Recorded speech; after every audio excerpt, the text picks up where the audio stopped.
Back with you tonight here on In Focus. Energy Minister Gwede Mantashe told Parliament on Wednesday that his department has collected samples of diesel mixed with paraffin, which is being sold to cash-strapped motorists amid record fuel prices. He adds that there's been a marked increase in paraffin imports into the country. For more on this, we are joined now by the Energy Department's Deputy Director General for Mineral and Petroleum Regulation, Tseliso Maqubela. Dr. Maqubela, good evening, and thank you very much for your time and for joining us tonight here on In Focus. Where have you picked up these dodgy diesel retailers? Good evening, Thabo, and to the viewers as well. We have picked up these samples effectively in 3 provinces. So we have a program that we run nationally where we collect over 1,000 samples every year at different retail sites. And what we've noticed in the last few months is that there is an increase in the adulteration of diesel with paraffin. Is there any signal where this could be coming from, where this blended diesel is coming from at wholesale level? Where is it blended, and how is it getting to our service stations?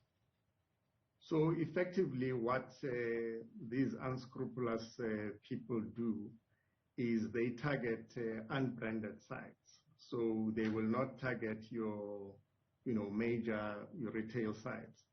They target these sites that probably we call them white sites because they don't really have a brand that is known. So they will go and sell to that retailer diesel that is mixed with paraffin. And effectively when they do that, they are running away from paying a fuel levy over to the revenue service as well as the road accident fund levy.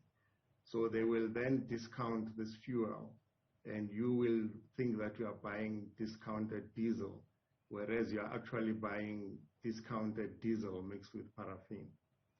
Now, in 2001, we had something called a road fuel testing unit, which seemed to have been very effective, located at SARS, which made it compulsory for manufacturers and importers of paraffin to blend a chemical tracer or marker into paraffin. Have we abandoned that practice? No, we have not, actually. The fuel unit is still there at revenue service. But what these guys are now doing, the tracer is still there. You pay for it in every liter of fuel. But what they do is that they have laboratories where they boil off effectively the tracer that is being used.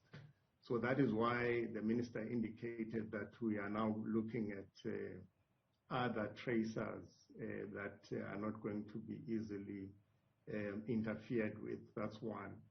But secondly, I think we now are going to enforce basically. So what we are looking at is that if we find a retail site that is selling diesel mixed with paraffin, that site will be closed until the owner can tell us exactly where they got the fuel from, so that we can then go to that wholesaler and shut the operations of that wholesaler. So effectively, that's what is going to happen now. And as far as then your testing, you're saying you take the samples at least once a year. Are you looking at increasing that taking of samples, including roadside tests? Because I believe this unit used to specialize in such investigations where they would even do what is called roadblocks. So those tankers would be tested on the roads. So the samples that we take, the 1,100 samples that we take, are over and above what the revenue services does. So we approach this as a whole of government initiative to assist the revenue service to make sure that those people that are trying to avoid paying over these levies, we minimize that as much as possible. So it is a joint effort, and we believe that our program is now showing that this is increasing. Actually, it was not as much. We've started this program a few years ago. So we're seeing this increase. I think it's driven in part by the increase in fuel prices, and so these criminals are taking advantage of that. Yeah.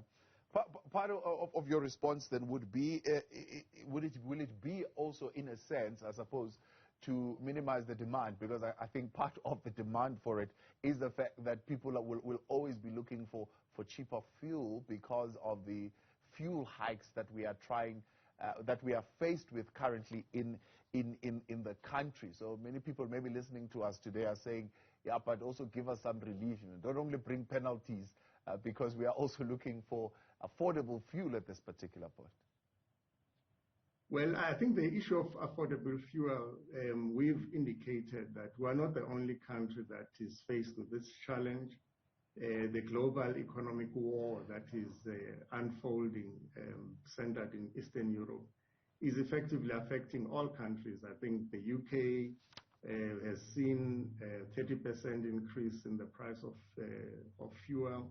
The US has record prices, Australia, and all of the other countries that we've looked at.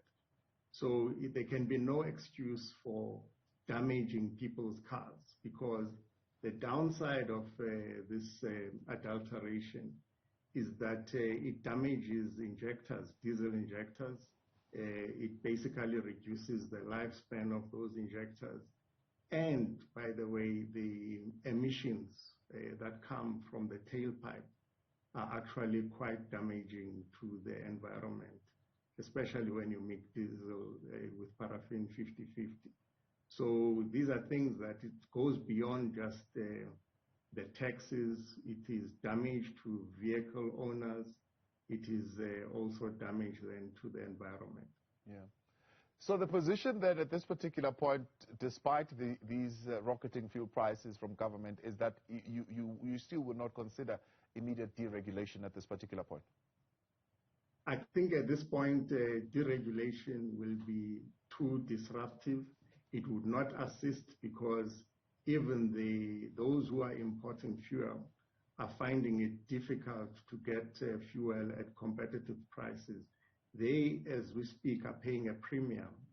All the oil companies that are importing are paying a premium, because everyone now is looking for alternatives now that Russia has been taken out of the international market. So it's really a struggle. And as we have said, there must be a solution to that conflict one way or the other.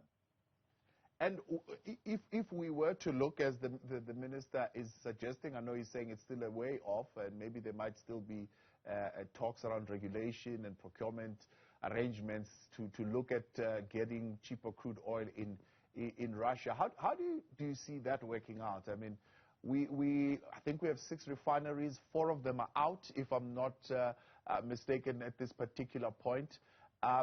So even if we were to get, I mean, where would we refine this crude oil? Well, I think, as you indicate, it's early days now.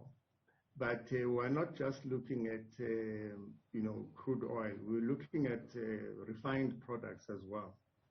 So where we can find refined products at, affordable prices, we will get them, so that the South African motorists and other users of fuel can benefit. We cannot sit idly by and watch people pay these prices when we can procure fuel elsewhere at a discount. And I think we're looking at all options at this stage. Maqubela, we appreciate your time, and thank you very much for coming on and bringing that clarity to us on that score. That is the Deputy Director General of Mineral and Petroleum Regulation, Tseliso Maqubela, at the Department of Minerals and Energy.